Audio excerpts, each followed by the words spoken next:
Dirgahayu Republik Indonesia yang ke-72, semoga negara Indonesia selalu aman, damai, rakyatnya bersatu untuk memajukan negara kita. Dirgahayu Indonesia, aku bangga jadi Indonesia.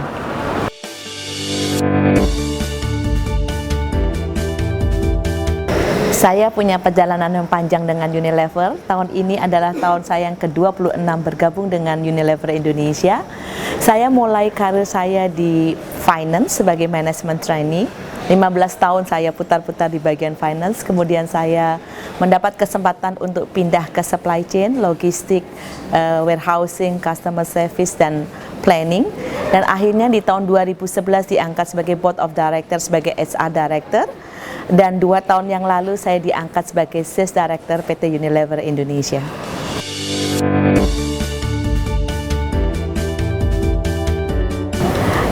Dari berbagai function yang saya lalui, pertama kali saya dipindah ke customer service dan logistik, saya baru menyadari ternyata saya punya passion yang sangat tinggi di operation.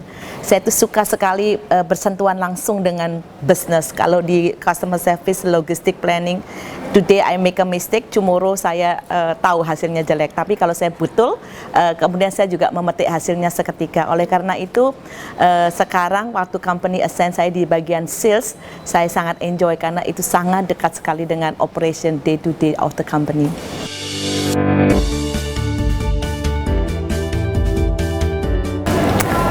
Oke. Pada dasarnya, apa sih kerjaannya orang sales? Kerjaannya orang sales adalah di Unilever adalah mendistribusikan semua barang Unilever di setiap toko yang ada. Jadi pertama kali adalah barang kita available di setiap toko. Yang kedua, kita harus make it visible. Dengan visibility yang bagus, penampilan yang menarik, itu juga pekerjaan orang sales. Dan di sales biasanya rakyatnya banyak. Anggotanya banyak, timnya banyak. Saya memimpin sekitar 650 orang. Jadi clarity of direction sangat penting, sehingga teman-teman di lapangan tahu persis apa company strategy dan bagaimana mereka mengexecute. Lagi-lagi, this is adalah we deliver through people. Jadi yang utama adalah how do we care to our team, bagaimana kita bisa memotivasi mereka untuk bekerja dengan seiring dan seirama dengan company strategy.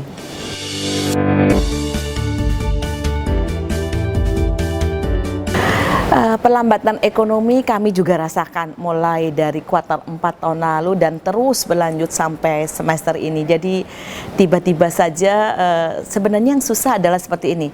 Secara makroekonomi semua bagus, tapi no appetite, seakan-akan tidak ada nafsu makan. Jadi consumption spending itu berkurang.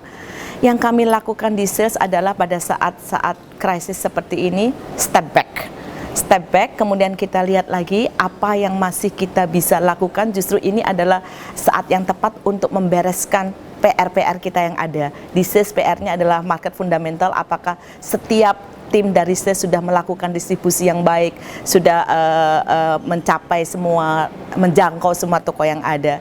Jadi pada saat yang susah ini adalah saat yang tepat untuk malah step back, lihat lagi apa yang kita lakukan sekaligus prepare, karena saya percaya pelambatan ekonomi ini hanya temporary. Tahun-tahun kemudian Indonesia pasti akan grow kembali.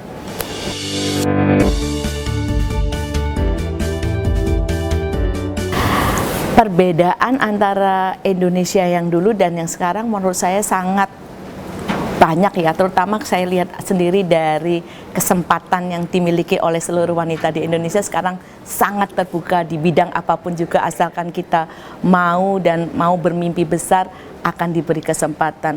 Menurut saya saat ini Indonesia sedang mempersiapkan diri untuk ke arah yang lebih bagus, karena berdasarkan prediksi tahun 2020 Indonesia akan menjadi negara nomor 7 di dunia.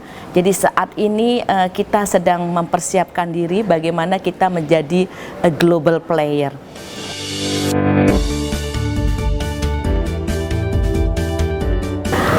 Menurut saya yang nomor 1 adalah love your job, love what you are doing. Jadi itu yang nomor 1 dulu, karena menurut saya antara rumah dan pekerjaan itu tidak bisa dipisahkan. Kita tidak bisa bilang work and life balance itu sangat berbeda. Ya, our life in the office itu juga mempengaruhi life at the family, dan begitu juga sebaliknya. Jadi kalau kita enjoy di kerjaan kita, kita pulang ke rumah juga kita pasti share the happiness itu dengan family. Begitu juga di family, kalau kita enjoy our togetherness di family, itu akan juga impact balik ke kerjaan kita menjadi positif. Jadi nomor satu adalah love your job, love what you are doing. Nomor dua adalah, kalau menurut saya adalah live a simple life. Jadi hidup ini udah susah, nggak usah di-complicated, just live a simple life. Dan yang ketiga, jangan lupa untuk bersyukur and grateful.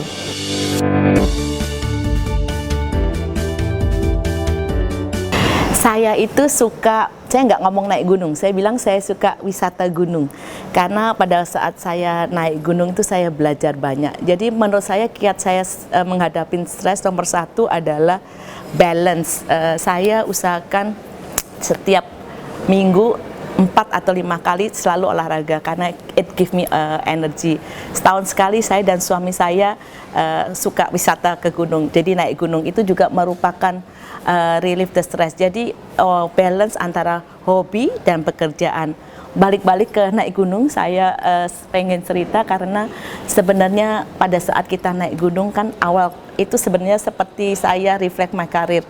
Awal perjalanan saya sangat semangat, ya saya mau naik gunung, ya saya mau bekerja gitu ya. Tapi along the way ternyata dalam perjalanan karir itu ada ups and downs, ups and downs. Jadi pada saat kita di tengah-tengah merasa stagnan, merasa kita nggak kemana-mana, mungkin kita harus look back. Oh ternyata saya udah mencapai cukup banyak. Jadi give yourself juga a praise, give yourself a good work, congratulate yourself. Tapi jangan lupa juga naik ke atas untuk masih melihat, oh iya itu adalah tujuan yang saya mau capai. Naik gunung selalu harus turun. Pada saat kita naik, kita juga harus mempersiapkan diri bagaimana kita nantinya bisa turun dengan damai.